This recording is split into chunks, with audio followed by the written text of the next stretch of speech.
Alors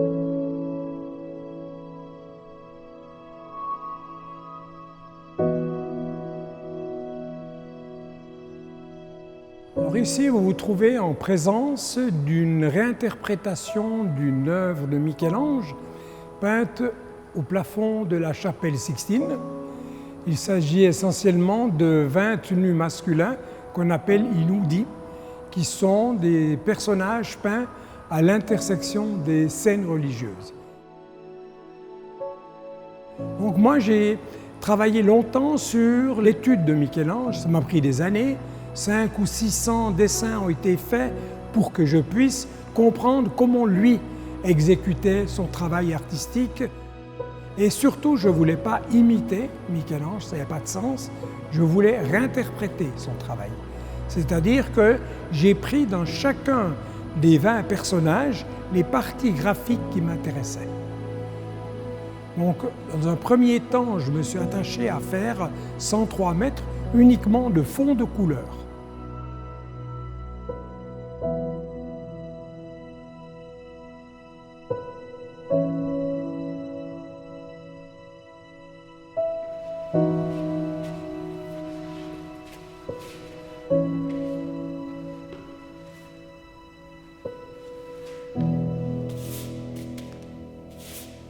Ces fonds ont été peints à l'acrylique et je travaillais à l'aveugle parce que je ne savais pas quel sujet serait peint par-dessus à l'huile pour en faire ce qu'on appelle des lavis, c'est-à-dire des fonds de couleur rehaussés d'huile. J'ai fait 103 mètres linéaires, 2,20 mètres de hauteur, qui était uniquement un fond de couleur acrylique. Ensuite, j'ai appliqué la technique du glacis, qui est de superposer deux techniques différentes.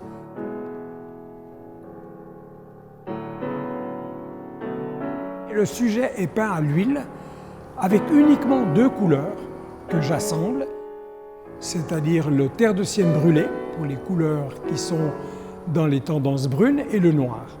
Donc le reste, c'est que des camailleux de gris, de brun qui, mélangés de bronze et rehaussés d'autres couleurs, donnent le fond et la forme de mon œuvre.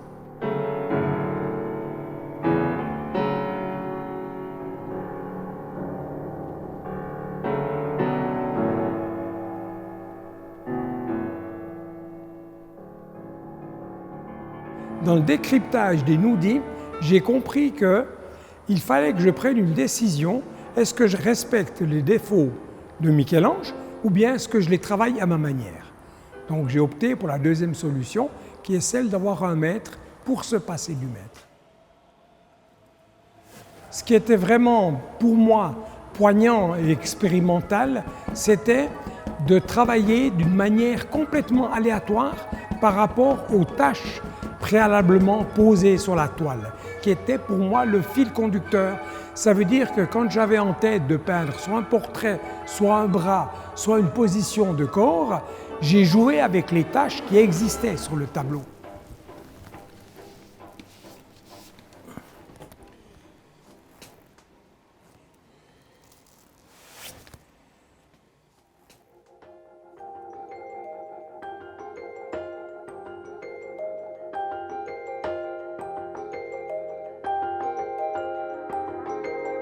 Et ensuite, il a fallu faire un montage définitif des 33 panneaux de 3,30 mètres. Ayant travaillé à l'aveugle, je ne savais pas, dans l'assemblage final, quel panneau allait être placé à côté de l'autre.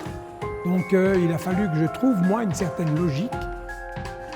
Ce qui a été majeur pour moi comme décision, c'est d'essayer de donner une profondeur à mon travail. Cette profondeur, je l'ai acquise grâce à un procédé qu'on appelle un procédé de la lumière noire. C'est-à-dire qu'on éclaire les tableaux avec des néons noirs.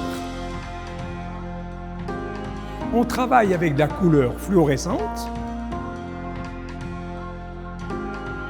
Vous avez ce phénomène de profondeur qui donne un effet 3D au travail et qui repousse au deuxième plan toute la partie technique qui fait partie d'un tout seulement. Ces personnages, en fait, ils commencent à bouger, à prendre vie, à avoir de la substance. Et c'est là que ça devenait intéressant pour moi, C'est-à-dire, ce n'est pas peindre pour peindre, mais c'est pour donner une dimension contemporaine à mon travail. En tant qu'épouse artiste, j'utilise une place privilégiée qui est la place de l'observateur.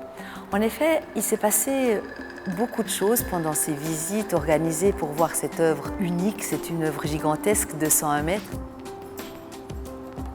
Et là, il s'est passé vraiment énormément d'émotions. Il y a eu ceux qui ont eu les larmes aux yeux, il y a eu ceux qui avaient des frissons.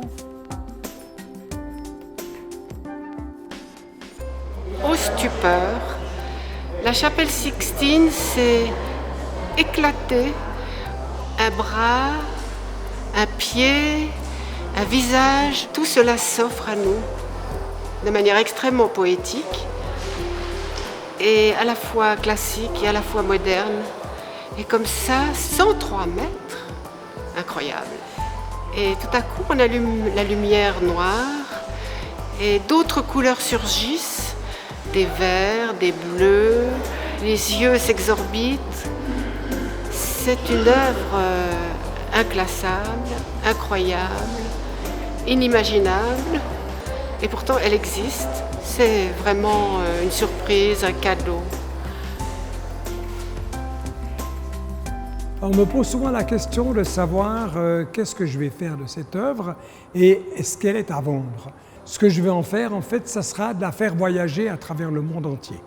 Moi, je suis à la recherche d'un collectionneur, d'un passionné de l'art qui soit capable de supporter et de défendre ce travail et de le faire voyager dans les musées du monde entier et d'en faire un travail marquant du XXIe siècle.